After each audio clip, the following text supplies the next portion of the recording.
Lantai 2 rumah warga di Koja, Jakarta Utara ambruk akibat disambar petir saat hujan deras. Proses evakuasi petugas Gulkarmat Jakarta Utara berlangsung dramatis karena rumah terhalang banyaknya kabel yang melintang.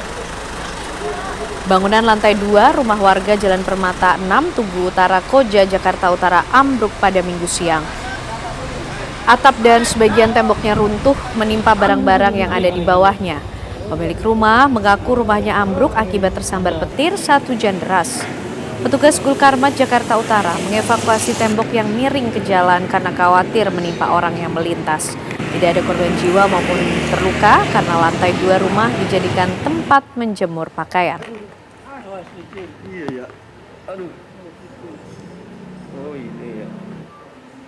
Seorang pemuda tega menganiaya kakek hingga tewas di sebuah minimarket di kota Bandung, Jawa Barat. Diduga permasalahan berawal dari tingkah laku mencurigakan pelaku saat berada di minimarket. Gerak-gerik yang tidak wajar dari pelaku tidak luput dari perhatian karyawan minimarket yang kemudian melakukan pemeriksaan terhadap barang-barang yang dibawa oleh pelaku.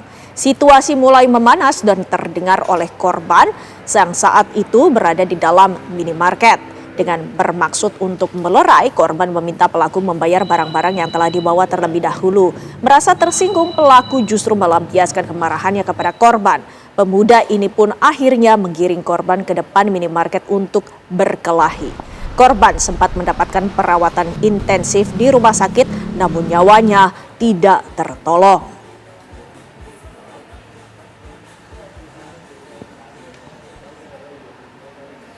Banjir merendam pemukiman warga di Kampung Kandang, Semper Barat, Cilincing, Jakarta Utara pada Senin pagi. Banjir yang cukup tinggi membuat warga harus dievakuasi. Dengan menggunakan perahu, sejumlah petugas PPSU Semper Barat menyisir rumah-rumah yang terendam dan mengevakuasi warga yang sakit. Warga yang berhasil dievakuasi dibawa ke rusun embrio yang digunakan sebagai tempat pengungsian. Saat ini sebanyak 48 jiwa mengungsi. Ketinggian banjir yang merendam di kawasan Kampung Kandang ini mulai dari 40 cm hingga 70 cm pada titik terdalamnya. Diketahui terdapat 7 rukun tetangga yang saat ini terdampak banjir cukup parah. Hingga kini petugas masih berjaga di lokasi untuk mengantisipasi banjir susulan yang semakin tinggi.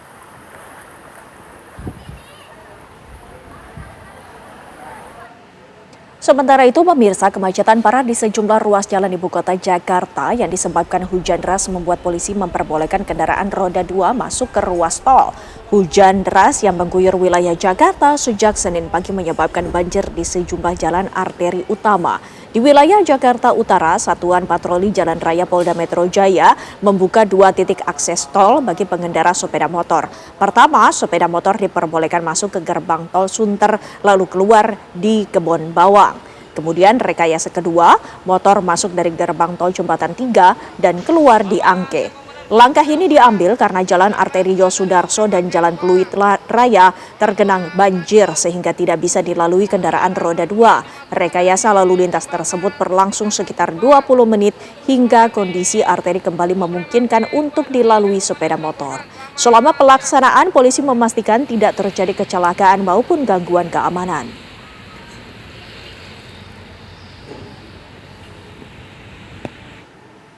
Pohon besar tumbang dan menimpa 1 unit mobil yang terparkir di kawasan pendidikan Cikokol, Kota Tangerang, Banten. Petugas gabungan melakukan evakuasi untuk membersihkan material pohon yang menimpa mobil yang menutupi badan jalan. Hujan deras yang disertai angin kencang mengakibatkan sebuah pohon besar tumbang di depan sekolah, tepatnya kawasan pendidikan Cikokol, Kota Tangerang, Banten. Pohon menimpa 1 unit mobil hitam dengan nomor polisi F1262MN yang sedang terparkir di pinggir jalan. Selain menimpa mobil, reruntuhan pohon juga mengenai bagian pinggir gedung sekolah dan beberapa kabel listrik di sekitar lokasi. Proses evakuasi berlangsung selama 1 jam dan di bawah guyuran hujan deras dengan bantuan alat berat dan gergaji mesin. Tidak ada korban luka ataupun jiwa dalam kejadian ini, namun kerugian material diperkirakan cukup besar mengingat kondisi mobil yang mengalami kerusakan di bagian atap dan kaca belakang. Tingginya curah hujan yang turun sejak dini hari di wilayah Tangerang dan sekitarnya mengakibatkan banjir merendam ruas tol Sediatmo arah Bandara Internasional Soekarno-Hatta. Intensitas curah hujan tinggi menyebabkan tol arah bandara banjir setinggi 30 cm di kilometer 31. Akibatnya, kemacetan panjang terjadi hingga 1,5 kilometer karena pengendara roda 4 mengurangi laju kendaraannya. Petugas lalu lintas dari Polresta Bandara Soekarno-Hatta berupaya merekayasa arus lalu lintas. Sementara itu, sejumlah mesin pompa portable dikerahkan oleh petugas Angkasa Pura untuk menyedot air yang berada di lokasi. Untuk menghindari keterlambatan jadwal penerbangan pesawat, pengendara diimbau mengantarkan calon penumpang datang lebih awal. Sementara itu pemirsa, cuaca buruk yang terjadi pada Senin pagi menyebabkan ratusan penerbangan di Bandara Soekarno-Hatta Tangerang, Banten mengalami penundaan. Data dari pengelola Bandara Soekarno-Hatta, sebanyak 109 pesawat mengalami penundaan atau delay mulai dari durasi 30 menit hingga adanya reschedule.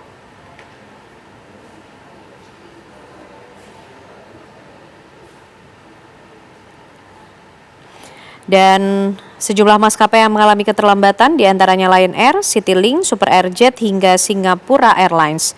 Sebagian besar yang mengalami penundaan adalah penerbangan domestik. Penyebab dari penundaan karena jarak pandang atau visibility di atas 1.000 meter. Membuat pilot harus bekerja keras dan mengalihkan pendaratan darurat ke bandara terdekat. Seperti Bandara Halim Perdana Kusuma, Bandara Ahmad Yani hingga Bandara Raden Inten Lampung.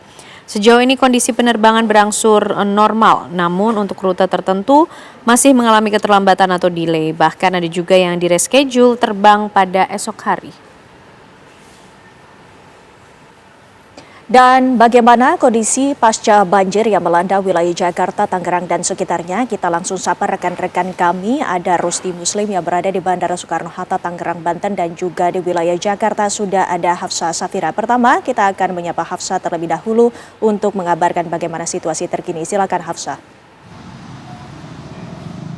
Ya, Widi Kirana dan juga pemirsa, untuk situasi terkini di wilayah Kampung Rawa Indah, tepatnya di Jakarta Utara ini sampai saat ini masih terendam banjir akibat intensitas hujan yang tinggi mengguyur Jakarta dari pagi hari. Kami akan mengajak Anda pemirsa untuk melihat bagaimana situasi terkini di wilayah Kampung Rawa Indah, Kelurahan Pegangsaan 2, Jakarta Utara. Dari layar kaca terlihat bahwa memang sampai saat ini air masih merendam wilayah Kampung Rawa Indah dengan ketinggian air 40 hingga 60 cm. Selain daripada itu juga proses evakuasi kepada warga terdampak ini masih terus dilakukan oleh BPBD Jakarta Utara bersinergi dengan Kapolsek Kelapa Gading. Tadi kami memantau langsung kemudian bagaimana proses evakuasi dilakukan, karena kalau jalan makin jauh begitu ke dalam sana, Widi dan juga pemirsa, ini kedalaman airnya makin tinggi, yang mana jika di titik kami mengabarkan ini 40 hingga 60 cm atau setara dengan lutut orang dewasa, namun jika makin ke dalam ini bisa sampai sepaha orang dewasa. Dan memang di wilayah Kampung Rawa Indah ini mencakup 3 kecamatan, yakni Kecamatan Koja, kemudian Kelapa Gading, dan juga Cilincing, sehingga memang banyak sekali warga yang terdampak akibat banjir yang merendam di wilayah Rawa Indah. Dan memang juga di pertengahan perkampungan ini ada sungai atau kali begitu, yang mana jika bisa dilihat bahwa sudah tidak terlihat lagi sungainya maupun jalanan karena terendam banjir. Dan sebetulnya ini dalam proses pembuatan tanggul ataupun penggerukan, yang mana memang kalau menurut informasi yang kami dapatkan, Kampung Rawa ini sudah sering begitu mengalami kebanjiran, sehingga memang dari Pemprov setempat ini sudah melakukan untuk adanya perbaikan tanggul sehingga untuk meminimalisir banjir yang terjadi. Namun per hari ini banjir masih membanjiri wilayah Kampung Rawa Indah, dan memang sampai saat ini meski hujan sudah tidak lagi turun begitu, namun air masih terus merendam wilayah Rawa Indah dan warga masih terus dievakuasi. Demikian. Baik, terima kasih Hafsah Syafira mengabarkan dari kawasan Pegangsaan Jakarta Utara. Lalu bagaimana dampak dari cuaca buruk yang terjadi hari ini di Tangerang, Banten, tepatnya di Bandara Soekarno-Hatta. Rusdi, silakan. Baik, Anda serta Windy Wiltonia dapat saya kabarkan dari Terminal 1B Bandara Soekarno-Hatta. Betul sekali, imbas dari cuaca buruk atau intensitas curah hujan yang tinggi menyebabkan ratusan maskapai mengalami delay atau keterlambatan. Hal ini seiring dengan adanya visibility atau jarak pandang yang tidak memungkinkan atau di atas 1.000 meter membuat pilot mengalihkan pendaratannya ke bandara-bandara terdekat. Berdasarkan data pengelola bandara sejauh ini memang keterlambatan berangsur-angsur sudah mulai pulih, namun masih ada penerbangan yang mengalami keterlambatan baik 1, 2 hingga 3 jam. Bahkan ada penerbangan yang di schedule harus terbang esok hari seperti Citylink. Saya tadi juga sempat wawancara salah satu penumpang yang mana beliau adalah penumpang dari Palembang yang transit di Bandara Soekarno, seharusnya terbang ke Malaysia, namun akibat dari imbas cuaca buruk, dia harus di-reschedule penerbangannya esok. Sementara padahal dia sudah pesan hotel atau booking hotel sehingga hotel yang dia booking itu hangus. Dapat saya kabarkan, memang Kenane berdasarkan data pengelola bandara, sejauh ini delay itu yang mencapai 109 itu ada sekitar 29 pesawat dengan durasi itu 1 jam, dan ada 45 pesawat yang mengalami keterlambatan 2 jam, dan ada 45 pesawat, ada 44 pesawat yang mengalami keterlambatan di atas 3 jam, bahkan di reschedule esok. Hal ini imbas dari cuaca buruk yang terjadi di Bandara Soekarno. Namun begitu, untuk para penumpang yang ingin terbang melalui Bandara Soekarno diharapkan tiba lebih awal 3 atau 4 jam sebelumnya. Hal ini guna mengantisipasi seperti tadi saya mengabarkan, di mana akses menuju bandara sempat mengalami genangan air setinggi 30 cm. Hal ini menyebabkan kemacetan mencapai 1,5 meter. Namun kondisi saat ini sudah mulai pulih. Namun untuk kondisi di bandara sendiri, keterlambatan pesawat masih terjadi, namun berangsur-angsur sudah mulai banyak penumpang yang terbang menuju tujuan masing-masing. Dan penerbangan yang mengalami keterlambatan ini ada penerbangan domestik maupun internasional. Demikian Kenan. Sejumlah penerbangan terpaksa tertunda akibat curah hujan yang tinggi yang melanda sekitar Bandara Soekarno-Hatta, Tangerang, Banten. Terima kasih Rusti Muslim, dan sebelumnya Hafsah Safira mengabarkan dari masing-masing titik. Selamat bertugas kembali. Pemirsa, kecelakaan maut yang melibatkan sepeda motor dan truk terjadi di Jalan Kedung Cowek, Surabaya, Jawa Timur. 1 orang tewas akibat terjatuh dari sepeda motor. Kecelakaan bermula saat pasangan suami istri yang mengendarai sepeda motor melaju dari arah Madura menuju Surabaya. Pengendara motor mencoba berpindah dari jalur lambat ke jalur cepat. Namun naas, jas hujan yang dikenakan korban Riana menyangkut ke bagian bak samping truk yang juga melaju dari arah yang sama. Akibat benturan tersebut, sang suami terjatuh ke arah kiri, sedangkan istrinya jatuh ke arah kanan tepat di bawah badan truk hingga terseret sejauh 5 meter. Sementara pengemudi truk Jufriyadi yang merupakan warga Pamekasan, Madura beserta kendaraannya telah diamankan di Polsek Kenjeran untuk pemeriksaan lebih lanjut. Sedangkan jenazah korban telah dievakuasi ke rumah sakit terdekat. Kasus kematian perempuan yang ditemukan di sebuah kamar kos di Kota Bekasi, Jawa Barat akhirnya terungkap. Polisi menangkap terduga pelaku di Kabupaten Lebak, Banten, Jawa Barat. Dalam rekaman CCTV menunjukkan gerak-gerik pelaku usai membunuh korban. Pelaku terlihat membawa cairan pembersih lantai keluar dari kamar kos di Kayu Ringin, Kota Bekasi, Jawa Barat. Berdasarkan hasil otopsi, korban Selvia Marliana berusia 23 tahun meninggal dunia akibat kerusakan pada cincin tenggorokan akibat kekerasan benda tumpul. Dari hasil pemeriksaan, pelaku dan korban memiliki hubungan pernikahan secara sirih, sedangkan korban bekerja sebagai terapis di salah satu tempat spa. Kini pelaku dijerat pasal 458 KUHP dengan ancaman hukuman maksimal 15 tahun penjara. Pemirsa, bentrokan terjadi antara 2 pendukung kesebelasan sepak bola usai nonton bareng lanjutan Super League antara Persib melawan Persija di Kota Bogor Minggu petang. Aksi saling kejar dan saling lempar pun tak terhindarkan. Usai nonton bareng pertandingan sepak bola lanjutan Super League antara Persija Jakarta melawan Persib Bandung yang berakhir kemenangan 1-0 diraih oleh Maung Bandung, bentrokan terjadi di Jalan Kiai Haji Soleh Iskandar Kedung Badak, tepatnya di bawah underpass. Aksi yang sama juga terjadi di Jalan Dadali Tanah Sareal. Di tempat ini, ratusan pendukung salah satu kesebelasan menyerang kelompok yang tengah berada di sekitar lokasi. Tidak ada korban jiwa dalam insiden ini, sebagian pun telah membubarkan diri.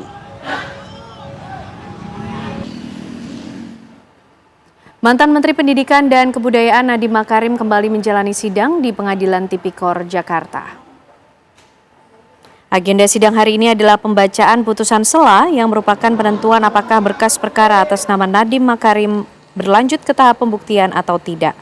Dalam sidang sebelumnya, Jaksa Penuntut Umum meminta Majelis Hakim Pengadilan Tipikor menolak nota keberatan atau eksepsi dari Nadiem Makarim dan tim kuasa hukumnya. Nadiem didakwa telah merugikan negara hingga 2,1 triliun rupiah.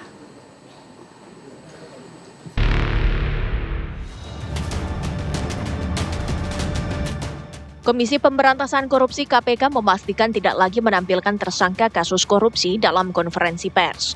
Kebijakan ini merujuk pada Undang-Undang Nomor 20 Tahun 2025 tentang KUHP yang resmi berlaku sejak 2 Januari 2025.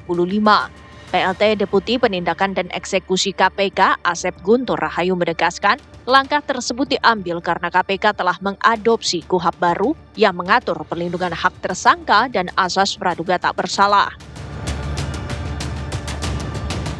Lalu, sejauh mana kebijakan ini dapat meningkatkan kepercayaan publik terhadap penegakan hukum? Bagaimana KPK menjamin transparansi proses penyidikan dan penuntutan saat menerapkan KUHP yang baru? Serta seberapa efektif KUHP baru dalam melindungi HAM dan kebebasan warga selama tahapan hukum?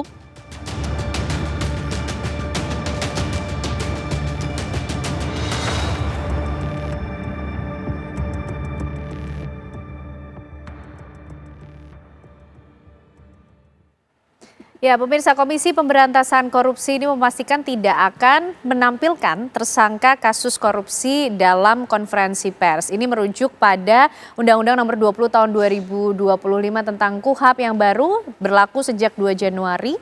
Pemirsa, dan pertanyaan berikutnya, bagaimana KPK menjamin atau kemudian bisa terus berupaya meningkatkan kepercayaan publik dalam proses penegakan hukum? Bagaimana juga KPK memastikan bahwa setiap proses penegakan hukum ini bisa dipertanggungjawabkan termasuk transparansinya? Malam hari ini kita akan membahasnya bersama dengan sejumlah narasumber yang sudah hadir di Apa Kabar Indonesia Malam. Ada Bang Saud Situmorang, Wakil Ketua KPK tahun 2015 hingga 2019. Selamat malam Bang Saud, apa kabar? Malam. Sehat Baik, ya Bang? Baik, terima kasih sudah hadir. Malam hari ini juga bergabung bersama kita ada Prof. Suparji Ahmad, pakar hukum pidana dari Universitas Al-Azhar. Selamat malam Prof. Suparji, apa kabar Prof? Malam, Alhamdulillah. Alhamdulillah sehat. Dan juga bergabung melalui sambungan Zoom, nanti akan bergabung bersama kita juru bicara KPK Budi Prasetyo, dan sudah bergabung juga ada Prof. Gayus Lumbun, Hakim Agung tahun 2011 hingga 2018. Selamat malam Prof. Gayus. Selamat malam. Baik, Prof. Gayus, melihat bagaimana KPK kemudian mencoba menerjemahkan ya, kita bisa bilang atau mendefinisikan KUHP yang baru, tidak menampilkan tersangka kasus korupsi Prof. Gayus dalam konferensi pers. Menurut Prof. Gayus seperti apa? Ya, ini satu kemajuan bahwa penegak hukum kita sudah mulai sangat memperhatikan konsep hak asasi manusia. Itu yang pertama. Bahkan ada banyak sekali kalau itu mau diperluas ya, tetapi untuk tidak menayangkan wajah tersangka atau terdakwa ini memang sangat positif kalau dilihat dari hal untuk melindungi tersangka dengan tidak menayangkan wajah. Itu adalah suatu kemajuan karena ini juga sangat mengganggu seseorang yang belum diputus hukuman secara salah, baru tersangka atau terdakwa. Itu kira-kira pandangan saya yang awal, dan ini memang mewarnai KUHP yang baru dan KUHP yang baru.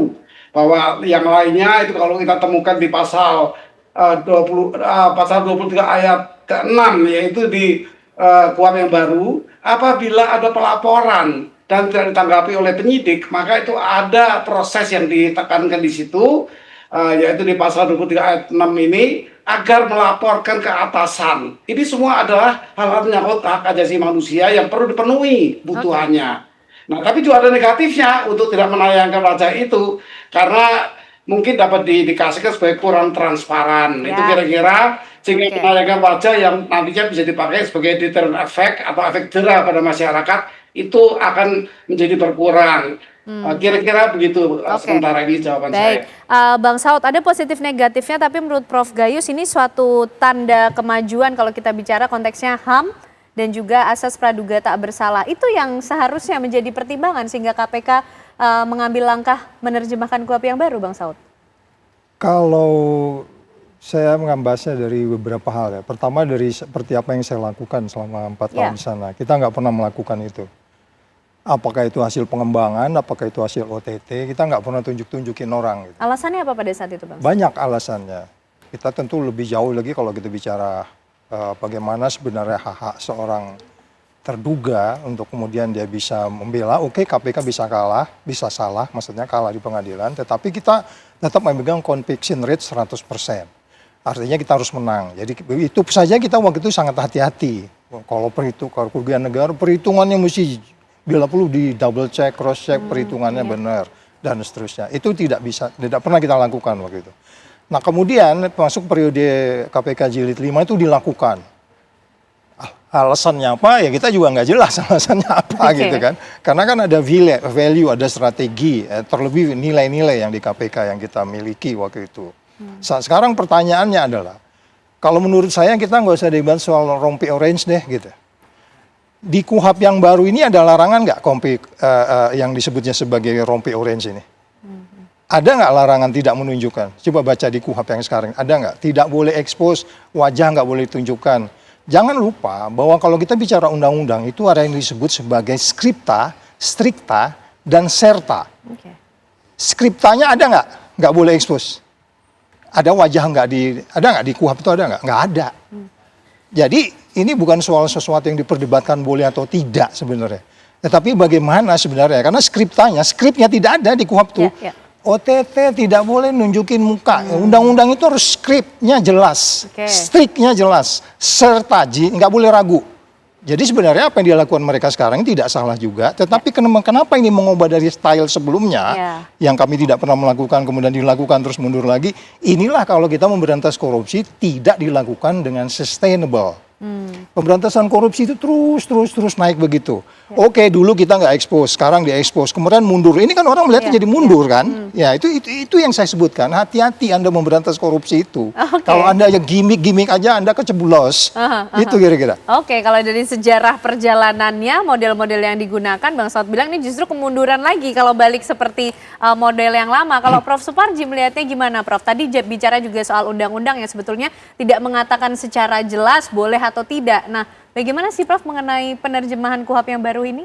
Pasal 91 KUHP disebutkan secara jelas bahwa penyidik dalam menetapkan tersangka dilarang melakukan perbuatan yang menimbulkan praduga bersalah. Kalimatnya seperti itu, bahwa dalam konteks penegakan hukum itu yang berlaku secara universal, mulai dari zaman Romawi, Hammurabi, Magna Carta, maupun Undang-Undang HAM, KUHP dan sebagainya, kita menggunakan asas praduga tidak bersalah. Jadi clear bahwa yang ada dalam KUHP pasal 91 dalam menetapkan tersangka, penyidik dilarang melakukan perbuatan yang menimbulkan praduga bersalah. Pertanyaannya adalah, apakah rompi orange, apakah kemudian menampilkan wajah tadi itu adalah menjadi tanda praduga bersalah? Nah, saya kira tidak sampai sejauh itu.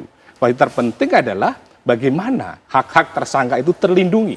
Bagaimana hak didamping penasihat hukum, hak untuk kemudian memberikan keterangan tanpa tekanan dan sebagainya, itu adalah yang terpenting supaya tidak terjadi praduga bersalah. Jadi bukan persoalan simbol bahwa kemudian tidak boleh ditampilkan wajahnya, tetapi pada sisi yang lain adalah bagaimana melindungi hak asasi manusia, bagaimana menjaga harkat martabatnya, bagaimana kemudian tidak menimbulkan praduga bersalah. Kalau kemudian perintah undang-undang tidak melarang hal tersebut, kemudian ada perubahan tertentu menimbulkan tanda tanya, ada apa?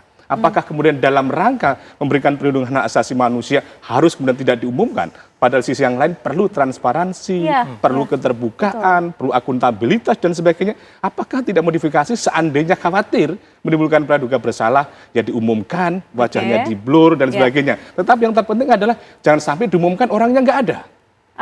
Itu yang bersangkutan. Kan ada juga beberapa yang ditangkap, yang sudah diumumkan tersangka, ternyata sampai sekarang orangnya nggak ada. Jadi yang penting adalah bagaimana ada transparansi tadi itu, akuntabilitas dan proses penegakan hukum itu. Oke, baik Bang Saud, bagaimana menjamin soal transparansi dan akuntabilitas? Tapi ditahan dulu ya Bang Saud, karena Prof Gayus nampaknya ingin juga berpendapat. Silakan Prof Gayus. Ya, saya sangat berbeda pendapat ini. Karena bagaimanapun peraturan itu adalah kontrak publik atau kontrak sosial. Ada tempus dan ada lokusnya. Artinya kontrak sosial oleh negara dan rakyat itu melihat situasinya. Jadi kalau ini bukan berbeda, saya sepakat dengan Pak Saud tadi. Memang semestinya kalau tidak dilarang berarti boleh, tidak begitu. Jadi artinya bahwa bagaimana kepentingan saat itu merubah aturan sebagai bentuk kebijakan publik atau kebijakan hukum untuk mengatur publik.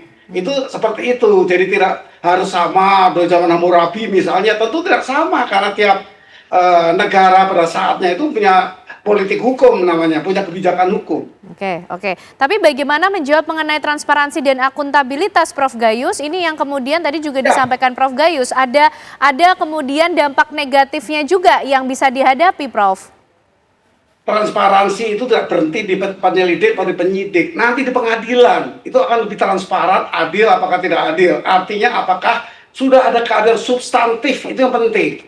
Keadilan yang sebenarnya terjadi, keadilan yang mau menunjuk pada bukti-bukti yang adil dan yang benar. Jadi apa yang diukur itu ya bukan soal bagaimana apakah ini menjadi tidak tepat, tidak relevan, itu nanti di pengadilan. Penyidik punya batasan, penuntut punya batasan, nanti semua menjadi integrated criminal justice system di pengadilan.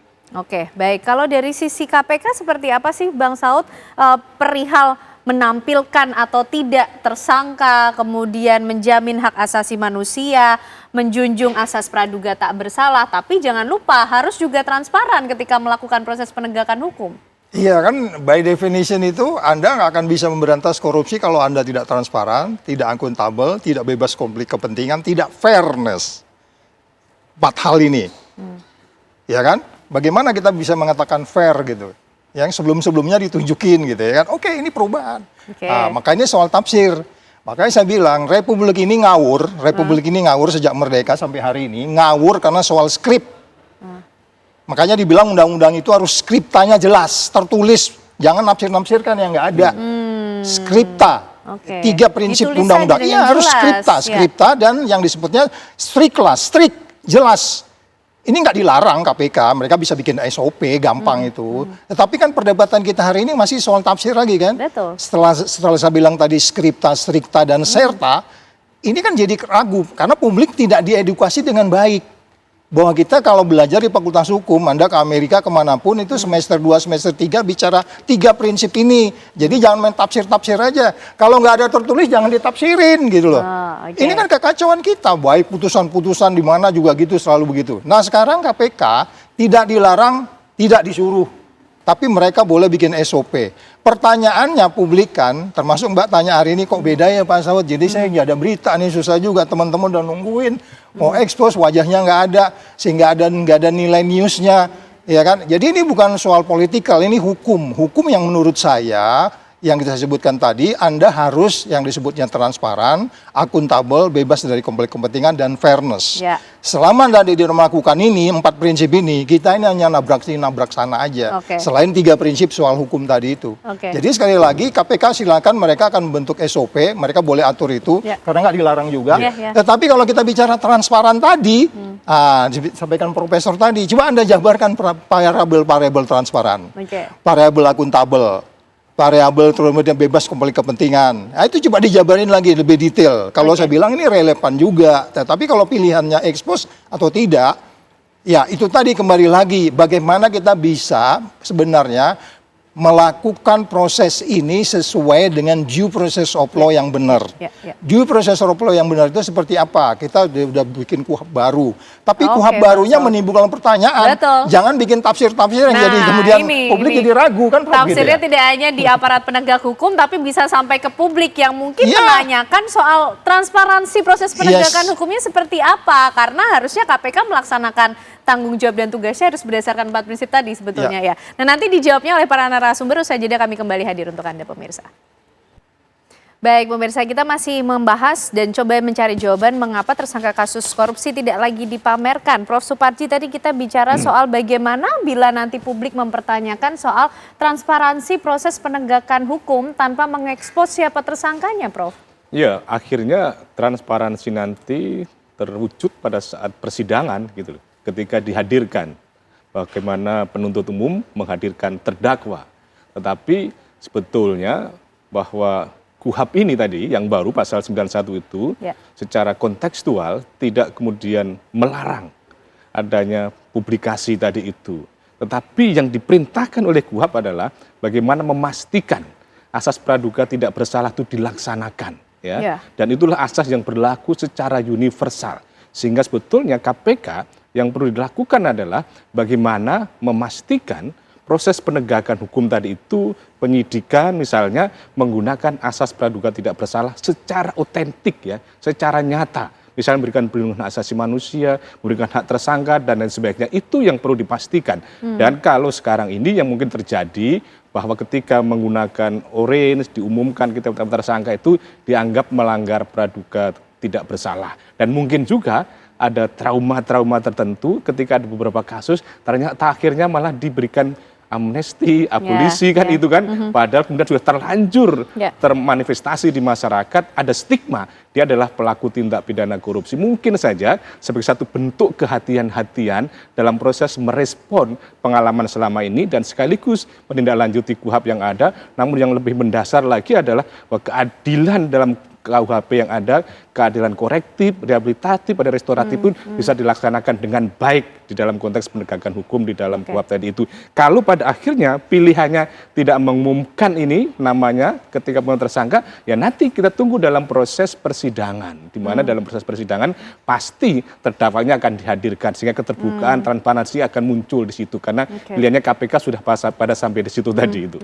Oke, baik, Bang Saud, tapi begini, kalau kita bicara lagi-lagi soal tafsir, gaya, modifikasi atau mungkin standar seperti apalah ya yang dipilih KPK untuk kemudian menghadirkan atau tidak tersangka kasus korupsi. Tapi kan seperti yang sudah menjadi tradisi atau budaya di masyarakat kan, klimaksnya puncaknya nih ketika KPK menghadirkan tersangka dan kemudian diekspos. Seperti ada social punishment yang secara langsung juga dirasakan oleh pihak-pihak yang terlibat dalam kasus korupsi. Ya itu sebabnya makanya ketika pembangunan hukum itu harus dilakukan staging bertahap, naik terus gitu. Dia nggak boleh terus kemudian mundur gitu. Mundur, balik lagi, mundur, balik lagi. Harus konsisten. Ini kan harus konsisten. Kalau memang dulu KPK itu mengatakan tidak pernah kita ekspos, kita benar tunjukkan. Even itu hasil OTT loh ya. OTT itu nggak gampang, Mbak. Kerjanya itu berbulan-bulan tuh. Kita nggak ada keraguan tuh. Yakin kalau kita OTT itu pasti menang. Itu aja waktu itu nggak diekspos tuh wajahnya. Udah kita umumin pokoknya ada tersangka. Nanti silakan walaupun media selihai mungkin ketika mereka mau ke tahanan atau mau ke rumah sakit atau kemana. Atau mereka dapat bocoran nama, muncul nama, foto dan seterusnya. Itu terjadi. Tapi pada bagian lain yang paling penting kan sebenarnya kalau kita bicara pemberantasan korupsi. Kalau kita mau bicara sustainability-nya, itu kan sesuatu yang nggak gampang ditingkatkan karena ini sangat politiking gitu. Nah artinya termasuklah kalau kita ubah perubahan undang-undang KPK itu kan kemudian anjlok benar kan dari 40 ke 34 persepsi korupsinya. Kita kan mundur ketika itu. Jangankan umpamanya stylenya di KPK atau strateginya di KPK, undang-undangnya dibablasin gitu. Ya sekarang mereka mengikut. Jadi nilai yang disebutnya sebagai bagaimana keadilan, bagaimana kebenaran, bagaimana kejujuran untuk dilaksanakan itu menjadi dipertanyakan publik. Betul. Ketika Anda sudah mengatakan ekspos terbuka, Anda kok jadi tertutup lagi. Ya wajar jadi curiga. Perubahan ini ada apa? Kan muncul pertanyaan di publik. Jangan disalahin kalau masyarakat berpikir begitu. Ya kan? Karena harus ada yang kemudian dijelaskan dari perubahan yang terjadi dong Bang Saud gitu. Ya itu makanya saya bilang mereka tidak mampu menggambarkan secara filosofis dulu. Apalagi kalau yang terakhir yang OTT. Saya katakan kembali lagi, OTT itu nggak ada keraguan. Jadi artinya itu udah pasti, nggak ada abuse of power di situ, nggak ada melanggar HAM di situ. HAM-nya koruptor kok dicabut gimana? Oke, baik, menarik ini Bang Saud. Tapi saya mau ke Prof. Gayus dulu. Prof. Gayus, ini kalau perubahannya terjadi tiba-tiba katakanlah begitu, sedangkan masyarakat selama ini sudah biasa mengenal biasanya KPK tidak lama atau momen yang paling ditunggu adalah ketika tersangka dihadapkan yang terlibat dalam kasus korupsi. Bagaimana Prof? Ini bisa muncul pertanyaan di publik, kenapa ada perubahan? Bisa mempengaruhi kepercayaan publik terhadap KPK, Prof Gayus? Ya, tidak terlampau kita memikirkan bagaimana perubahan-perubahan ini, karena saya akan mengatakan setiap ada perubahan undang-undang tentu ada yang disebut sebagai implikasi. Ya. Karena undang-undang itu disebut perubahan undang-undang itu kan di konstitusi diatur, kecuali di pasal 37 huruf 4 itu terkecuali NKRI yang tidak boleh. Semua undang-undang berkepentingan untuk satu kondisi kehidupan di masyarakat, satu perubahan-perubahan disikapi dengan undang-undang yang berubah. Ya. Nggak bisa kalau dulu nggak diumumkan, lalu sekarang juga jangan. Kalau atau boleh dirubah seperti apa? Itu telah dilakukan di DPR bersama Presiden sesuai dengan Konstitusi pasal 20 ayat 1 dan 2. Jadi itu kira-kira jangan terlampau kita heran atau terganggu dengan perubahan-perubahan yang dikhawatirkan oleh masyarakat, diragukan. Karena semua perubahan itu diatur sesuai Undang-Undang Nomor 12 Tahun 2011 tentang pembentukan peraturan perundang-undangan. Jadi bagi saya, kalau ada implikasi apapun itu biasa saja. Tapi kita harus tunduk kepada undang-undang yang telah ada, yang telah menjadi pengesahan untuk diberlakukan. Tidak usah dikomentari. Harusnya ajak saja lebih dulu. Kalau tidak puas, ada instrumennya, diuji di MK. Tapi ingat, MK tidak memonopoli, pasti berubah. Karena MK wajib kembali untuk dibawa ke DPR dan Presiden dibahas bersama-sama. Itu diatur di Undang-Undang 12 2011 pasal 10. Kalau tidak dilakukan akan ada kekosongan hukum atau revakum. Itu di penjelasan. Oke, baik Prof Gayus. Bang Saud, nih implikasinya harus disikapi dengan biasa saja kok, apalagi kalau ada perubahan-perubahan. Intinya pada undang-undang begitu. Tidak perlu khawatir dengan pertanyaan-pertanyaan atau kekhawatiran yang muncul di publik. Tapi menurut Bang Saud, yang efektif yang mana sih sebetulnya? Perlu mengeksposkah dengan pertimbangan A, B, C, D atau tidak dengan pertimbangan apa? Nah, itu yang saya sebut tadi. Kata transparan itu kan kita bisa debat di situ. Apa menunjukkan orangnya atau kemudian dalam ekspos itu dijelaskan detail-detailnya perbuatannya. Kalau dia angka-angkanya berapa, siapa yang ngitung kalau kita bicara pasal 2, pasal 3 di dalam ekspos itu. Kalau OTT kemudian suap kemudian bendanya ditunjukkan. Sekarang kemudian bendanya nggak ditunjukkan, orang tanda tanya lagi. Nanti uang 3 juta berkurang tuh Pak Saud lama-lama gitu kan. Dan seterusnya dan seterusnya. Ini kan soal trust. Nah kemudian ketika Anda mulai membangkit trust dengan mengekspos orang, kemudian Anda mundur, jadi wajar aja orang bertanya-tanya. Karena ini soal trust Republik kita, indeks persepsi korupsinya 37 itu memang rendah sekali gitu. Bagaimana kita menegakkan hukum. Jadi makanya saya bilang dalam memberantas korupsi, Anda harus tenang, kalem, sustainable, jangan kepengaruh politik, jangan dipanggil presiden takut, nggak perlu, ya kan, harus berani, karena jujur, peduli, mandiri, disiplin, tanggung jawab, berani, sederhana, adil, itu harus dipegang, itu nilai-nilai yang ada di KPK. Kenapa mesti Anda takut tiba-tiba? KUHAP-nya nggak ada tertulis. Kalau takut jadi pertanyaan dong berarti. Di KUHAP ada nggak ditulis? Begitu berhati-hati? Dilarang ekspos apabila nggak ada tertulis gitu loh. Ya silakan aja, jalan aja. Tetapi kemudian kami dulu memutuskan tidak ekspos, pertimbangannya banyak. Iya kan, di situ ada yang kita sebut sebagai masih pengembangan terlebih masih pengembangan. Terus kemudian kalau bicara ke perhitungan, kita masih perhitungan. Dan itu kan bisa disampaikan Bang Saud sebetulnya, ya kan? Iya. Oke, baik. Prof Suparji, kembali nih menarik kalau kita kemudian menempatkan HAM sebagai alasannya. Hak asasi manusia, bicara soal kasus korupsi, Prof. Kok bicara HAM orang koruptor, bicara HAM gimana? Nah, itu gimana, HAM-nya Prof. masyarakat yang dilihat, bukan HAM-nya koruptor. Pertama, KUHP maupun KUHAP ini tidak sama sekali mengendorkan pemberantasan korupsi. Ya. Kedua, bahwa baik KUHP, KUHAP maupun yang RU tentang Undang-Undang Penyesuaian Pidana, itu memang mengedepankan perlindungan hak asasi manusia. Tapi yang ketiga, perlu diperhatikan HAM masyarakat secara universal, bahwa mereka diduga juga melanggar HAM. Jangan sampai kemudian ketika masyarakat yang HAM-nya diambil, misalnya hak untuk bisa berpendidikan dengan baik, hidup sejahtera karena dikorup, mesti itu diperhatikan. Jangan Maka oleh karena dibalik ya, jangan Prof. dibalik kan gitu. Mereka yang sudah berpotensi melanggar HAM, tapi kemudian masyarakat yang dilanggar kemudian tidak mendapatkan hak untuk mendapatkan pertanggungjawaban dari yang diduga pelakunya tadi itu. Atau Jadi Mbak, saya sekali lagi tanya, gitu. atau Oke. memang kita dua aja yang berpikir kayak gitu? Oh, Oke, Bener oke. nggak, Prof? Iya. Ini masyarakat di luar mikirnya gitu loh, kayak Prof ini tadi gitu. Jadi jangan seolah-olah mereka itu dilindungi hak asasi manusia, sementara mereka tidak memikirkan hak asasi manusia mereka secara keseluruhan. Karena mestinya berapa yang bisa dialokasikan membangun Ya. pendidikan, beasiswa, rumah sakit, dan sebagainya. Ya. Tapi karena dikorup, maka asasi Ya. manusia itu menjadi tereliminasi. Maka untuk itu orientasi yang besar adalah kepentingan bangsa dan negara, bukan kepentingan personal pelaku-pelaku yang Oke. diduga. Tetapi sekali lagi, mereka tetap harus dihormati, dihargai sebagai pelaksanaan praduga tidak bersalah tadi itu. Tidak boleh semena-mena juga memperlakukan itu tadi. Oke, Itu harus baik. komit di situ. Harus komit di situ. Prof Gayus, gimana nih komentarnya mengenai KUHP yang baru menempatkan HAM yang mana, Prof, yang sedang diperjuangkan sebetulnya dan sedang diupayakan dengan baik sehingga penegakannya menjadi betul dan maksimal dalam KUHP yang baru? Kalau kita bicara HAM terhadap tersangka kasus korupsi, apakah ini menjadi satu hal yang penting untuk kemudian diperhitungkan? Konvensi tentang HAM itu sudah disepakati. Tiap-tiap negara menjalankan sebagai negara hukum diutamakan tentang memiliki undang-undang tentang HAM. Kita sudah punya 39 tahun 2009. Ikuti saja itu, jangan sok pintar sendiri. Ikutin itu. Apa itu HAM, orang banyak tentang hal apa? Hidup untuk hidup, hak-hak pendidikan, hak kesehatan, itu diutamakan. Para petugas harus mengikuti pedoman itu. Ya, kalau dia menyimpang, dia yang salah. Jangan nyalahkan masyarakat. Jadi bagi saya, semua hal telah diatur dengan baik di negara kita ini. Oke, tapi seberapa efektif, Prof, KUHP yang baru mengenai Bagi bagaimana saya- penempatan tersangka kasus korupsi ini, Prof? Bagi saya, KUHP baru ini sudah baik sekali.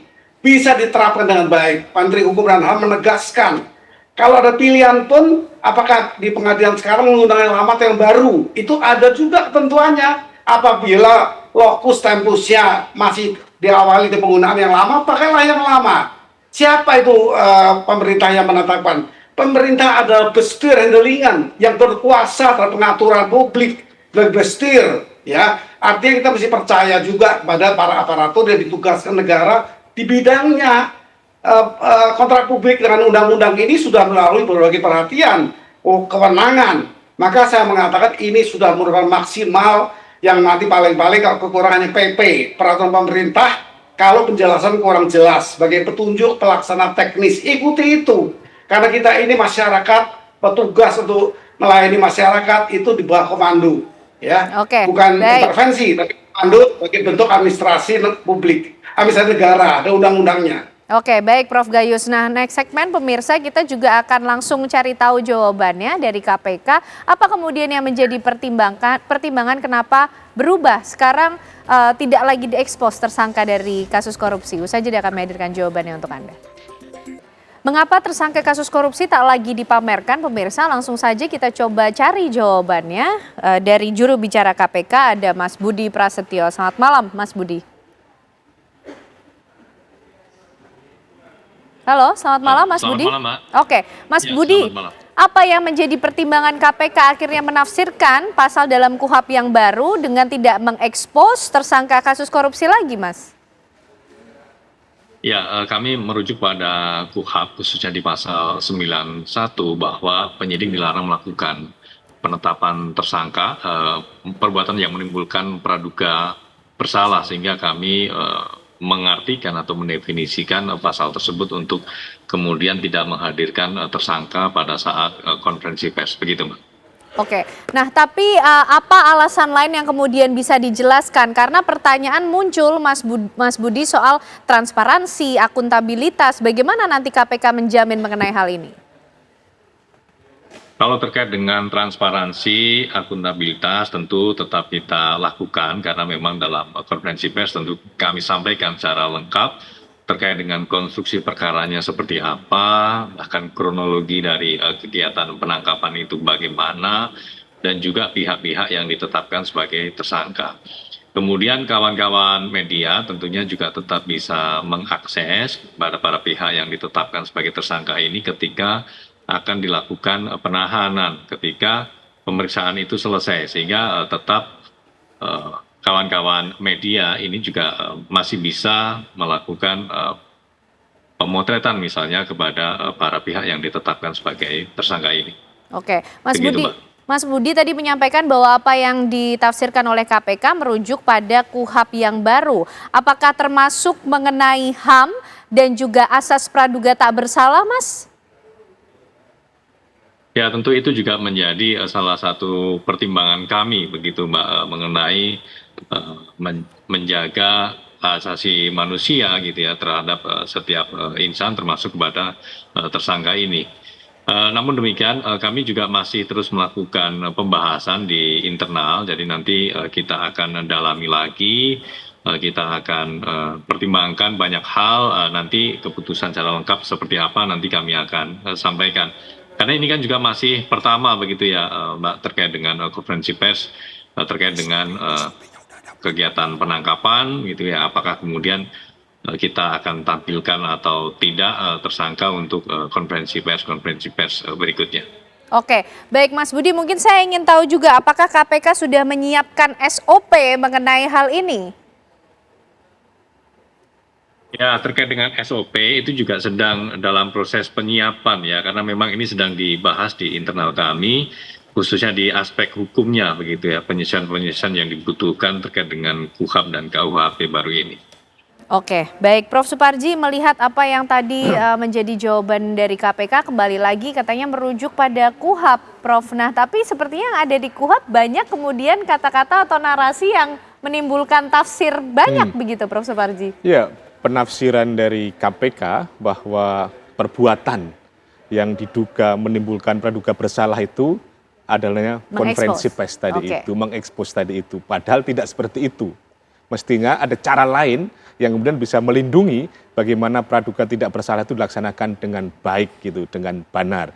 Maka menurut saya bahwa perlu dikaji ulang karena kesan yang muncul bahwa dengan adanya merubah yang semula diumumkan, yang semula ditampilkan menjadi sekarang tidak ditampilkan itu menimbulkan kesan ada kendor itu memberantas korupsi. Itu yang kemudian tidak boleh terjadi. Tetapi yang dilakukan adalah bagaimana KPK tetap progresif tanpa melanggar hak asasi manusia dalam konteks ini baik warga bangsa maupun hak asasi manusia orang diduga tetapkan menjadi tersangka tadi itu. Itu yang dijamin menurut saya oleh KPK sebagai respon implikasi terhadap KUHP yang baru. Gitu.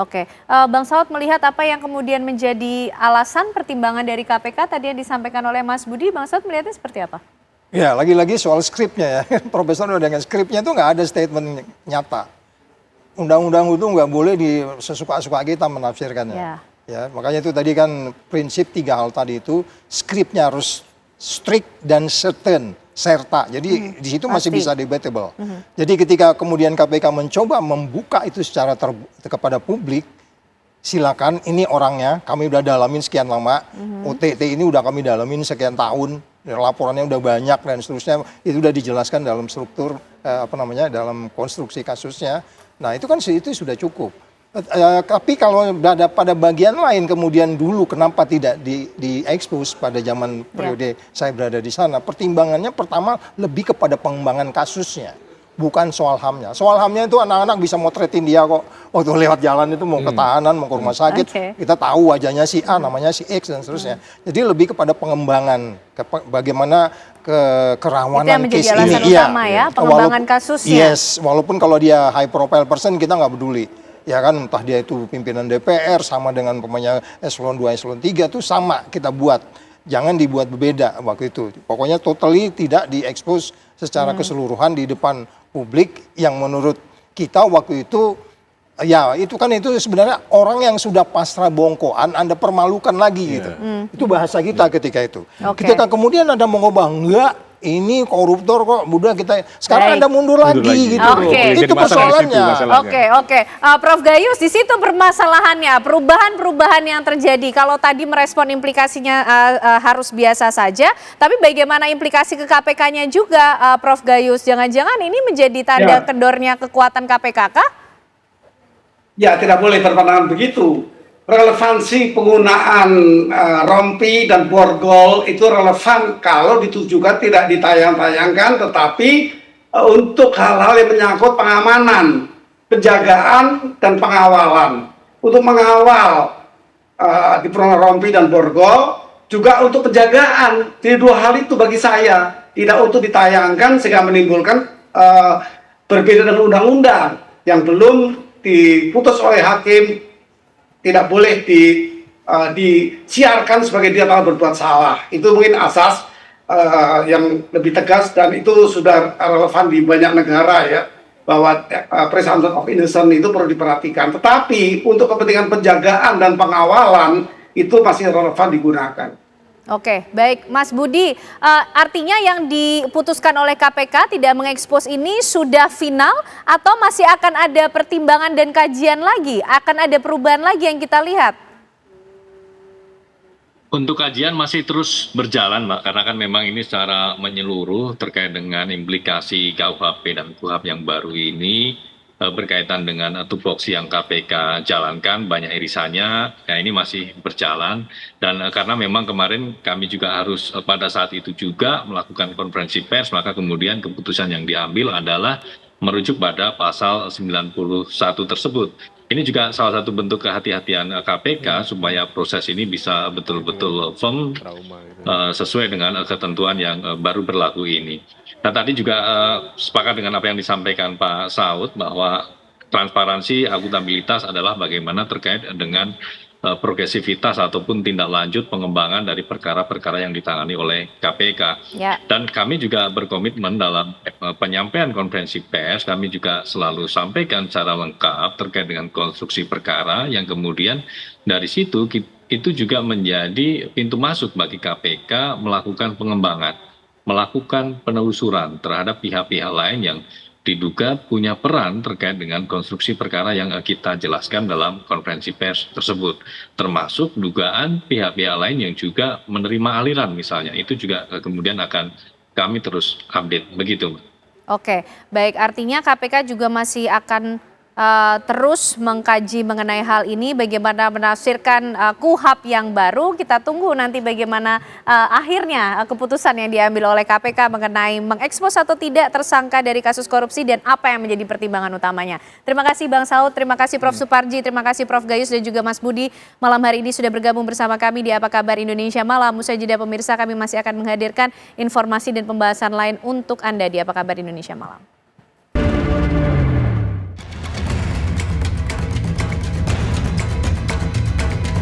Pemerintah Kabupaten Aceh Utara kembali menetapkan status tanggap darurat bencana alam setelah banjir susulan melanda sejumlah wilayah. Padahal sebelumnya daerah ini telah memasuki masa transisi dari darurat menuju pemulihan. Status tanggap darurat berlaku 15 hari mulai 10 hingga 24 Januari 2026. Banjir susulan tercatat terjadi di beberapa desa seperti Langkahan, Pirak Timur, dan Sawang. Di Aceh Utara, sekitar 124.000 kepala keluarga atau lebih dari 433.000 jiwa terdampak banjir.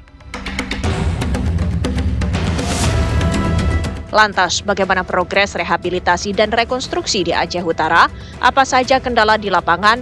Bagaimana pemerintah menjamin penanganan dampak bencana ekstrim di Aceh Utara berjalan efektif?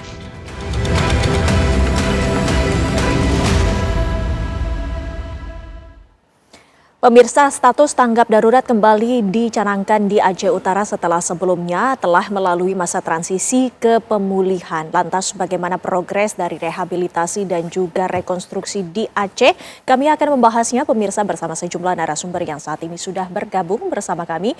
Di sebelah saya sudah ada dari unsur pengarah BNPB, Pak Jonathan Victor Rembet. Selamat malam, Pak Victor. Terima kasih sudah hadir bersama kami. Dan kami juga ingin menyapa di sebelahnya pemirsa adalah peneliti ahli utama Prima Brin, yaitu Pak Edi Hermawan. Selamat malam Pak Edi, terima kasih sudah hadir bersama kami. Ini menjadi sebuah catatan yang penting karena belakangan ini Pak Edi kita ketahui bahwa cuaca buruk kembali melanda di utara Sumatera khususnya di Aceh. Ini mengakibatkan banjir susulan. Datanya seperti apa? Ya,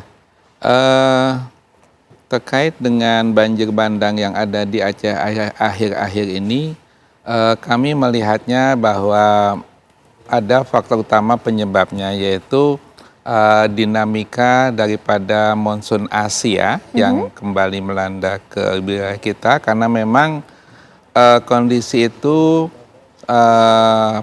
setiap bulan-bulan Desember, Januari, Februari begitu kita dilanda, tidak lagi bicara tentang tropical cyclone, tetapi lebih kepada bagaimana efek daripada monsun Asia melintasi kawasan kita dan terutama di Aceh gitu ya. Memang kalau hanya karena faktor monsun Asia itu ya tidak memberikan impact apa-apa, tetapi di sini ada faktor pemicu yang menyebabkan intensitas monsun Asia itu meningkat, yaitu faktor yang dikenal dengan nama La Nina, yakni perilaku dinamika suhu muka laut yang ada di lautan Pasifik begitu ya, masih terindikasi begitu adanya La Nina lemah, walaupun saat ini sedang menuju ke arah normal atau netral gitu. Nah, perpaduan inilah yang diduga sebagai ikut memicu adanya intensitas curah hujan, selain adanya awan-awan yang masih menuju ke arah Sumatera begitu ya, yang dari lautan Hindia dikenal dengan nama Indian Ocean Dipole. Jadi begitu kompleks, tapi saya yakin apapun ininya tidak diduga dalam waktu kedepannya itu tidak akan menimbulkan suatu kondisi ekstrim begitu. Baik. Pak Victor, artinya dengan adanya curah hujan yang cukup tinggi, bagaimana lantas progres untuk rekonstruksi? Apakah mengalami kendala di lapangan? Ya, sudah tentu ketika kita berbicara dari tahapan kebencanaan, ada yang namanya sekarang sebetulnya sudah mayoritas sudah masuk dalam masa transisi darurat ya Mbak ya. Iya. Jadi dari tanggap darurat ke transisi darurat, tetapi kemudian karena kondisi yang memburuk di Aceh Utara secara khusus, itu semua sudah tentu pemerintah kabupaten dan pendamping dalam hal ini Badan Nasional Penanggulangan Bencana melakukan rapat karena dampaknya cukup buruk yang kemarin ini. Jadi hujan 2-3 hari ini sangat buruk ya Pak Hedi ya. Artinya ini membuat harus ambil keputusan baru. Jadi transisi darurat itu memang masih tetap life saving, tetapi sebetulnya sudah dalam kondisi yang lebih menuju kepada normal. Baik. Artinya masih ada wilayah-wilayah yang terisolasi? Tidak terisolasi, tetapi dampaknya itu yang memburuk. Artinya ketika kita bicara hampir sama dampaknya dengan yang awal ya. Artinya ketika banjir itu melanda desa dan lumpur kemudian kembali membanjiri bukan hanya air ya, itu membuat harus ada upaya-upaya yang sebetulnya dilakukan tidak lagi di transisi darurat tapi di tanggap darurat, sehingga oleh karenanya tanggap darurat itu diperpanjang lagi dari tanggal 10 Januari sampai ke tanggal 24 Januari. Jadi sebetulnya ada gap di sini ya. Ada gap yang sebetulnya sudah oke, ini transisi darurat, tapi kemudian karena melihat kebutuhan dan juga kondisi yang mengharuskan dilakukan lagi tanggap darurat. Jadi seperti itu Mbak. Pak Edi, untuk masa tanggap darurat ini berlaku 15 hari ke depan. Artinya cuaca buruk ini juga diprediksi akan berpotensi terjadi selama beberapa hari ke depan? Ya, kalau yang saya amati selama ini bahwa sebenarnya pemicu utama saat ini adalah masih adanya unsur namanya sebut sebagai La Nina. Nah, kondisi terkini saat ini adalah La Nina itu akan mendekati fase menuju fase normal yang tidak akan mengganggu dinamika monsun Asia ini paling cepat itu akhir dari bulan Januari atau bahkan sampai pertengahan Februari. Jadi selama periode itu sepertinya dinamika hujan masih ada, walaupun intensitasnya tidak lagi sebesar yang sebelumnya begitu. Ya. Dan atas pemirsa, kami juga akan mengajak Anda untuk mengetahui bagaimana sesungguhnya kondisi dan juga secara langsung di lapangan. Kami akan menyapa rekan kami, sudah ada Saiful. Silakan. Ya, baik Windy dan pemirsa di rumah. Pemerintah Aceh Utara sejak kemarin sudah menetapkan kembali status tanggap darurat untuk wilayah ini. Dan sebelumnya itu kan sudah memasuki masa transisi yang sebenarnya. Kemudian hujan lebat yang mengakibatkan 4 kecamatan di kawasan Aceh Utara itu kembali terendam banjir. Bahkan lumpur tebal yang berada di jalan itu kembali menggenangi jalan-jalan sehingga mempersulit masyarakat relawan untuk melakukan mengantar bantuan ke lokasi-lokasi tertentu. Dan persoalan yang muncul di sini adalah munculnya kembali banjir ini tidak terlepas dari salah satunya adalah bantaran sungai itu ada yang terputus hingga 76 titik dari beberapa sungai yang ada di Aceh Utara. Kalau di tempat di jalan Cegirik ini, jalan Cegirik yang seperti yang kita lihat kemarin, itu ada 5 titik di lokasi itu yang seharusnya ini sudah ditutup dan ini tidak akan kembali banjir seperti yang saat ini kita lihat. Karena intensitas hujan yang terjadi di Aceh Utara itu intensitas tinggi tapi tidak seperti pada saat banjir bandang yang terjadi di Aceh Utara sebelumnya. Dan di samping itu juga Aceh Utara ini masih ada wilayah-wilayah yang belum bisa ditembusi secara langsung. Misalnya seperti di kawasan Gunci, desa Gunci, kemudian di Sawang ya, kemudian di kawasan Langkahan juga Pantai Bidari, kemudian desa Dusun Bidari, kemudian juga di kawasan Lok Puu juga itu belum bisa ditembusi secara langsung. Padahal sebelumnya sudah pernah dibuat jalan darurat, namun terhempas kembali akibat banjir yang melanda di kawasan ini. Demikian, Linda. Saiful, apakah ini artinya warga memilih untuk mengungsi ataukah untuk wilayah-wilayah yang terisolasi ini masih tetap terpaksa harus berada di kediaman masing-masing? Ya, ini ada beberapa versi yang kita lihat saat ini. Mereka sebenarnya yang kejadian kemarin ini sudah terbiasa dengan ini, yang seperti di Jalan Cikiri ini, mereka sudah terbiasa dengan banjir yang terjadi seperti ini. Mereka kalau terjadi banjir, mereka mengungsi ke tempat saudaranya terdekat. Namun bagi mereka yang seperti di kawasan Langkahan, ini airnya masuk ke tenda darurat, mereka harus berlari kemana begitu. Traumanya muncul. Seperti apa yang kita lihat kemarin itu, mereka muncul dan lari entah kemana begitu. Ketakutan sangkir takutnya muncul banjir bandang yang mencapai 4 meter menutupi rumah mereka pada saat itu. Baik Saiful, terima kasih atas informasinya langsung dari lapangan dari Aceh Utara. Selamat bertugas kembali. Ya, Pak Victor, ini menjadi catatan karena ternyata banjir susulan ini mengakibatkan sebelumnya yang sudah diperbaiki ini juga terjadi pengerusakan kembali. Nanti dijawab bagaimana langkah-langkah yang diambil oleh BNPB. Pemirsa, kami masih akan kembali selepas jeda. Anda kembali bersama kami, pemirsa. Sebelum kita lanjutkan dialog kami akan menghadirkan bagaimana perkembangan terkini korban banjir di Desa Alwe Iye Pute, Kecamatan Baktia, membutuhkan beras, air minum, makanan bayi selama berada di pengungsian. Mereka berharap stok kebutuhan bisa langsung tercukupi karena masih berada di posko pengungsian. Para korban terdampak banjir dan tanah longsor di Aceh Utara, Aceh, tepatnya di Desa Alwe Iye Putih, masih bertahan di pengungsian. Mereka tak bisa beraktivitas normal karena lahan pertanian hancur dan hanya bergantung terhadap bantuan. Salah seorang pengungsi khawatir pasokan bantuan menipis. Seorang ibu yang mengungsi dengan bayinya berharap kiriman beras, makanan siap saji, hingga popok bayi tetap tersedia. Khawatirnya ke makanan anak-anak, terutama anak-anak yang kayak aku punya anak bayi gitu. Pasti sembako kayak susu itu. Pengennya beras yang bagus itu aja. Beras kayak mana ya? Sembako lah Pak kayak gitu. Ya bagus. Hingga saat ini tercatat jumlah pengungsi di Aceh Utara mencapai 166.920 jiwa. Dari Aceh Utara Aceh, Saiful MDA, TV One mengabarkan. Sementara itu di titik lainnya pembukaan jalan lintas di Kabupaten Tapanuli Tengah, Sumatera Utara yang hancur dihantam longsor terus dikebut. Meskipun belum normal, namun sejumlah pengendara motor dan mobil tetap melintas. Terdapat beberapa titik longsor yang sangat ekstrim, termasuk di kilometer 5 dan kilometer 10. Sebagian jalan sebelumnya tertimbun material longsoran tanah kini sudah bersih. Badan jalan yang amblas berangsur diperbaiki.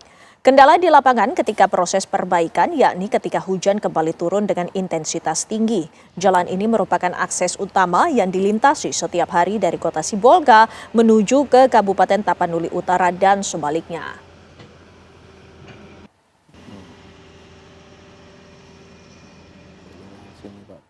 Dan langsung saja kami akan menanyakan kepada Pak Victor yang tadi sempat terkena jeda. Nah, pertanyaannya kemudian di lapangan, kita ketahui bahwa bencana ataupun banjir susulan yang terjadi ini ternyata juga merusak segala rekonstruksi yang telah dilakukan sebelumnya, Pak Victor. Iya, mungkin saya agak koreksi sedikit. Kita belum masuk ke tahapan rekonstruksi ya. Baik. Artinya dalam transisi darurat itu yang dilakukan pemerintah adalah sampai ke tanggap darurat ke menuju ke transisi darurat itu adalah pengungsian terpadu. Baik. Sebelumnya terserak di mana-mana karena akses masih sulit.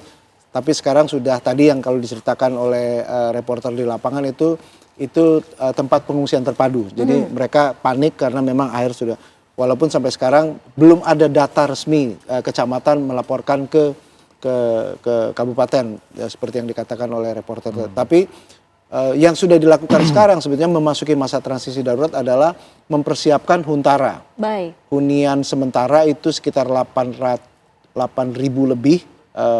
Maaf, ada dua mekanisme. Sekitar 4.000, kalau saya data saya 4.404 itu hunian sementara sedang dibangun, sudah didata. Lalu kemudian ada 4.464 itu yang warga memilih, ini opsi ya, yaitu dana tunggu hunian. Jadi diberikan uang untuk mereka, dana untuk mereka tinggal di rumah-rumah keluarga mereka. Nah, yang menariknya dari 4.400 sekarang sudah sekitar 7.011 dibangun oleh BNPB. Dengan menggunakan warga lokal atau kodim, tetapi juga yang kita bersyukur bahwa di Huntara yang ada 806 yang kemudian dibangun itu oleh selain Danantara ada kelompok-kelompok masyarakat, Mas, Mbak. Jadi rumah zakat itu membangun 100, Pak. Jadi dan rencananya 300 lebih. Jadi lembaga seperti rumah zakat mereka menggunakan tenaga lokal lalu bekerja sama dengan perguruan tinggi, lalu ada juga Kemenko Polkam. Artinya kita bekerja bareng untuk Huntara ini, dan bahkan yang rumah zakat itu menggunakan kayu-kayu bekas gelondongan itu. Jadi itu hal yang perlu kita apresiasi ya. Jadi kayu-kayu yang sebetulnya menjadi persoalan digunakan dan kemudian menggunakan oleh rumah zakat digunakan juga tukang-tukang lokal. Jadi kita melihat perbaikan ekonomi lokal juga bisa berjalan karena masyarakat kemudian mendapatkan penghasilan. Jadi DTH dan rumah Huntara itu sudah dilakukan. Kalaupun dilakukan tanggap darurat, itu bagian dari menuju pemulihan itu sudah tertata dengan baik. Sudah tertata. Pak Denny, jika kita melihat bagaimana tadi kita melihat bahwa ada curah hujan yang tinggi mengakibatkan banjir, sesungguhnya topografi ataupun kontur di Aceh Utara ini seperti apa? Ya, sebenarnya kan ini ya, faktor utama pemicunya itu kan gini. Saya lebih interest untuk menjelaskan bahwa bagaimana mekanisme terjadinya banjir bandang itu sendiri ya. Yang jelas ini kan beda dengan waktu tropical cyclone Senyar itu menghantam wilayah Aceh dan sekitarnya. Nah di sini bahwa sebenarnya tuh faktor utamanya itu adalah dari monsun Asia. Sebenarnya itu bebas aja sih, dia akan melintasi wilayah mana bebas karena nggak ada yang menghambat begitu. Tetapi ketika di daerah Pasifik sana itu suhunya tidak panas-panas, bagaimana mungkin jadi kumpulan awan tadi itu terhambat gitu. Dia lebih suka lebih nyaman tinggal di kawasan barat Indonesia dulu gitu, sampai suhu ini menghangat gitu. Kapan menghangatnya kan pertanyaan begitu.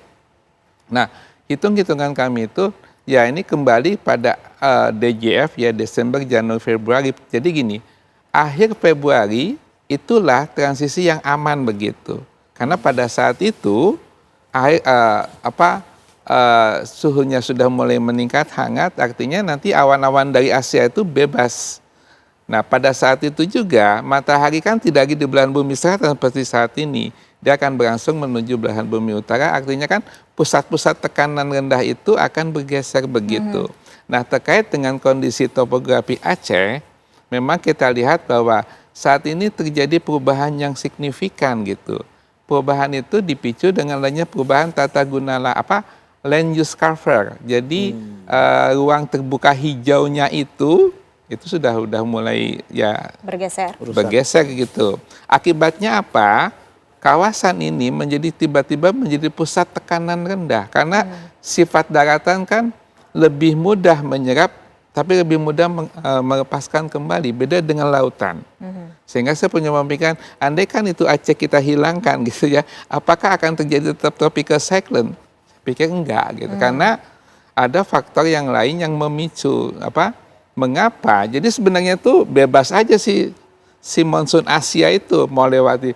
Tetapi karena ini dia sananya tidak ada faktor pemicu penariknya begitu ya, menyebabkan ya Aceh, karena Aceh bukan pintu pertama gitu yang akan melintasi kawasan ini.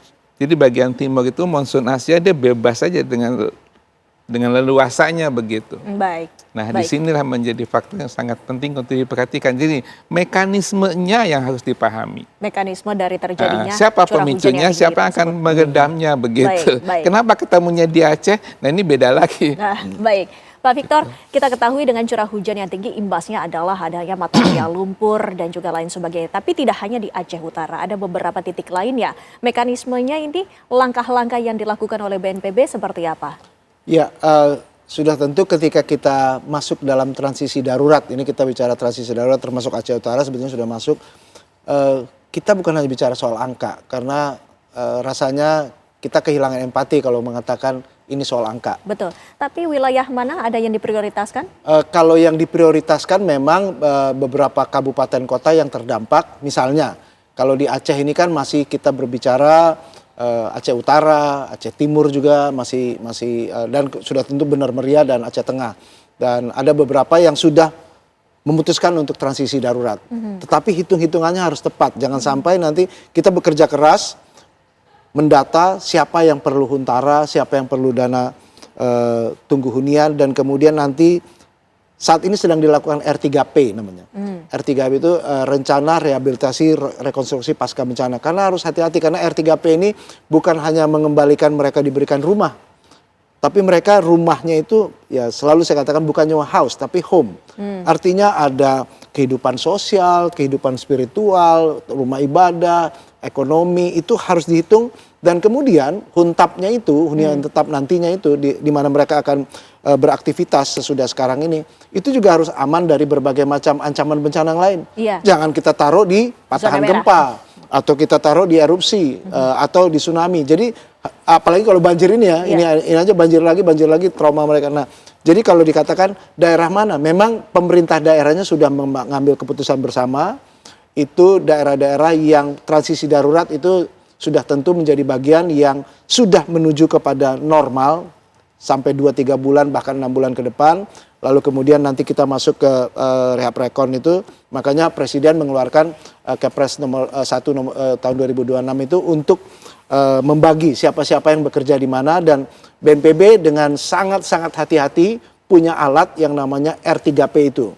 Yaitu tanpa itu mungkin nanti kita dalam tanda kutip ya membangun rehab rekon itu asal-asalan saja atau menimbulkan risiko lagi. Padahal kita ingin yang kita lakukan itu ketika kita bicara rehab rekon itu adalah build back safer, membangun kembali safer, stronger, dan kemudian juga sustainable. Jadi kita harus berusaha membangun kembali untuk lebih aman, lebih kuat, lalu kemudian lebih berkelanjutan. Iya, baik, terima kasih Pak Victor, terima kasih juga Pak Edi. Kita juga sama-sama mendoakan agar banjir susulan ini juga tidak berdampak parah kepada warga dan juga saudara-saudara kita dimanapun berada. Terima kasih Bapak-Bapak dan pemirsa. Apa kabar Indonesia Malam masih akan menghadirkan sejumlah informasi lainnya. Banjir lahar dingin Gunung Semeru mengakibatkan warga satu dusun di Lumajang, Jawa Timur kembali terisolasi untuk bisa beraktivitas dan berangkat ke sekolah. Sejumlah siswa terpaksa digendong menerobos derasnya aliran lahar.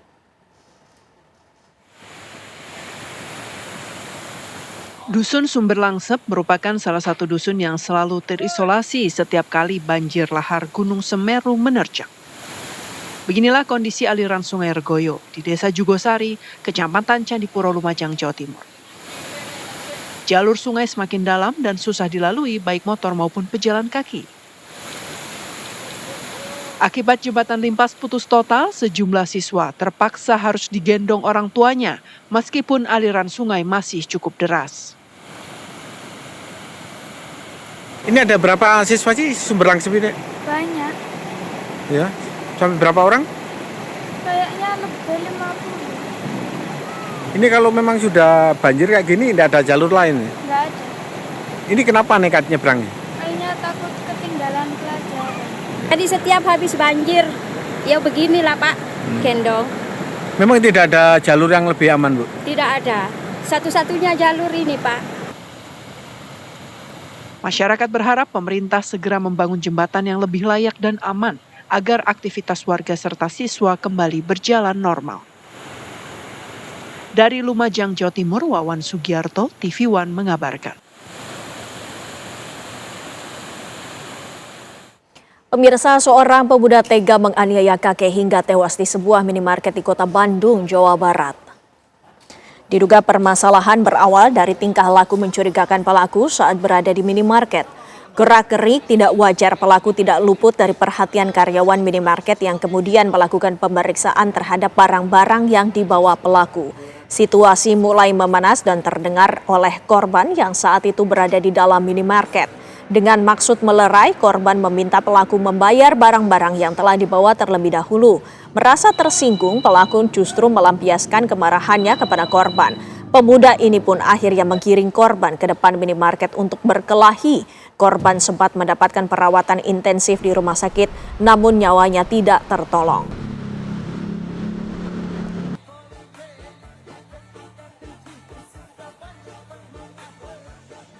Pohon besar tumbang dan menimpa satu unit mobil yang terparkir di kawasan pendidikan Cikokol, Kota Tangerang, Banten.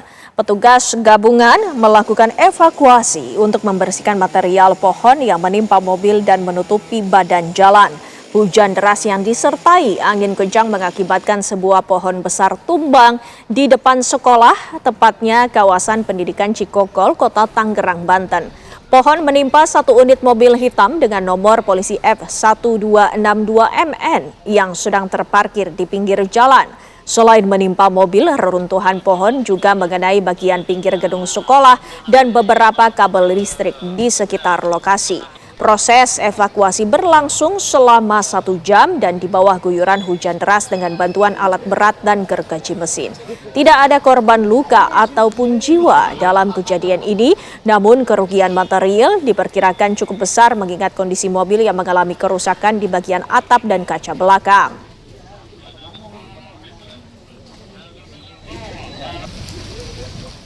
Hujan deras dan angin kencang mengakibatkan atap di ST Negeri 05 Pademangan Timur, Pademangan, Jakarta Utara ambruk Senin pagi.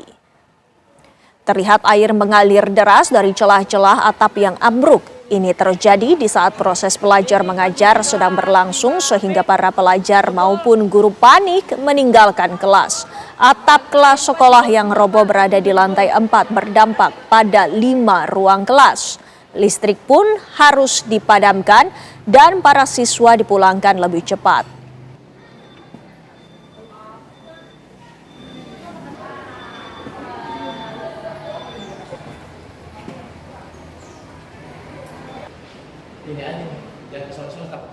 Pemirsa, kabar tadi sekaligus menutup perjumpaan kita pada Apa Kabar Indonesia Malam. Saya Windy Wellingtonia. Dan saya Kenana, pemirsa, serta teman-teman yang bertugas di Apa Kabar Indonesia Malam mengucapkan terima kasih atas kebersamaan Anda. Selamat malam.